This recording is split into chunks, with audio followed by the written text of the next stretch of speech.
نقد رمان زئوس، نویسنده آرزو نامداری، تعداد صفحات 4785، سال انتشار 1401، ژانر عاشقانه معمایی.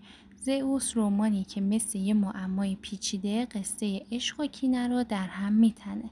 داستانی که میخواد هم قلب رو بلرزونه هم ذهن رو به بازی بگیره. رمان خوب رمانیه که تو رو به فکر واداره و قلب تو بلرزونه. بیاید ببینیم این رمان تا کجا تونسته این معما رو حل کنه و به این معیار برسه. ایده داستان: قصه حول محور دخترم و پسرمویی میچرخه که عشق عمیقی دارن، اما خیانت والدین و مشکلات خانوادگی قلبشون رو پر از کینه کرده. داستان به موضوع خیانت زنان، چه آگاهانه چه ناآگاهانه، و نقشه‌های شوم مردان برای نابود کردن همدیگه میپردازه. ایده رمان مثل یه جرقه است که میتونه شعله‌ور بشه و خواننده رو مجذوب کنه.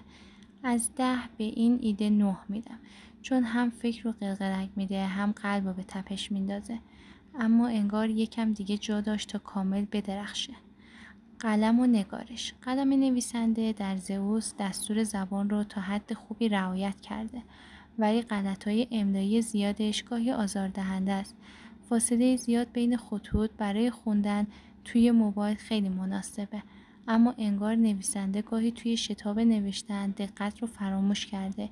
به این بخش از 10 نمره 7 میدم. نه خیلی خیره کننده ولی قابل قبوله.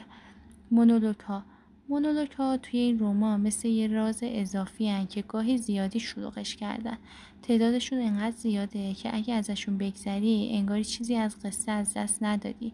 استفاده از عبارتهایی مثل لعنت، این چه سمیه، چشم گربه‌ای، کت لاکچری، گاب گاب، سیب گلو یا 99.9% باعث شده مونولوگ‌ها زیادی محاوره‌ای و حتی سطحی به نظر بیان. برای نویسنده‌ای مثل آرزو نامداری که شناخته شده و فعاله، انتظار میرفت واژه‌ها با ظرافت بیشتری انتخاب بشن تا حس عمیق‌تری به خواننده بدن. انگار نویسنده فقط تون تایپ کرده و دنبال کلمات خاص‌تر نگشته. به مونولوگ‌ها از 10 نمره 5 میدم. معمایی که باید ذهن رو درگیر کنه اینجا گاهی گم میشه. دیالوگ‌ها توی زئوس تا حدی خوبن و حس و حال داستان رو منتقل میکنن. تا صفحه 1300 ریتم خوبی دارن، اما بعد از مرگ خواهر شخصیت دختر دیالوگ‌ها زیادی اغراق‌آمیز میشن و انگار از واقعیت دور میافتن. انگار نویسنده خواسته احساسات رو بیش از حد پررنگ کنه. با این حال به دیالوگ‌ها از 10 نمره 7 میدم، چون هنوز میتونن خواننده رو همراه خودشون نگه دارن. کشش داستان: زئوس اگه توی 2000 صفحه جمع میشد میتونست یه معمای نفسگیر باشه، اما 4785 صفحه باعث شده داستان گاهی خسته کننده بشه. انگار نویسنده برای پیچیده تر کردن معما قصه رو زیادی کش داده، ولی این کار به جذابیتش ضربه زده. به کشش داستانی از 10 نمره 5 میدم. یه معما وقتی زیادی طولانی بشه ممکنه جادوی خودش رو از دست بده. فضاسازی رمان مثل یه نقاشیه که فقط خطوط اولیش کشیده شده. انتظار داشتم خودم و وسط صحنه‌های داستان حس کنم، اما از فضاها گنگ و کمجونن. نویسنده خیلی روی این بخش کار نکرده و خواننده نمیتونه کامل غرق داستان بشه. به فضاسازی از 10 نمره 5 میدم. شخصیت ها یکی از نقاط قوت زئوس هستن. دختر قصه با ویژگی های سرکش، عاشق، کینه‌توز، جسور، گاهی بی‌مسئولیت، شخصیتی چند بعدیه که کنجکاوی خواننده رو برمی‌انگیزه. سلیمم با عصبانیت، شکاکیت و حمایتگریش کنار لیا و برادرش شخصیت‌های جذابی رو شکل دادن.